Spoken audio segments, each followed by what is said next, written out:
શિક્ષણ સહાયક ભરતી પ્રક્રિયા અંગેના નવા નિયમો એટલે કે રિક્રુટમેન્ટ રૂલ્સ શિક્ષણ વિભાગે જાહેર કરી દીધા છે અને આ રિક્રુટમેન્ટ રૂલ્સ અનુસાર જે મિત્રોએ ટાટમાં 120થી વધારે ગુણ મેળવ્યા છે એટલે કે last TAT secondary higher secondary 2023માં એ મિત્રો આ વખતની ભરતી પ્રક્રિયામાં ફોર્મ ભરી શકશે અને જે મિત્રો ફોર્મ ભરે છે એમને વિષયવાર એમના ટાટ સેકન્ડરી હાયર સેકન્ડરીના મુખ્ય પરીક્ષાના ગુણ જે છે એના મેરિટને આધારે અપોઇન્ટમેન્ટ આપવામાં આવશે।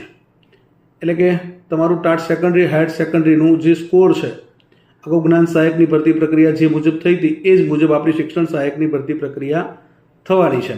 વિષયવાર તમારા મેન્સ પરીક્ષાના ગુણને આધારે જોબ મળવાની છે અને વધુ માહિતી માટે આપણે મિત્રો મળીએ છીએ જ્ઞાન લાઈવ શિક્ષણ ચેનલ પર। તો મળીએ। જય હિન્દ, જય ભારત, જય જય ગરવી ગુજરાત। શિક્ષણ સહાયક ભરતી પ્રક્રિયા અંગેના નવા નિયમો એટલે કે રિક્રુટમેન્ટ રૂલ્સ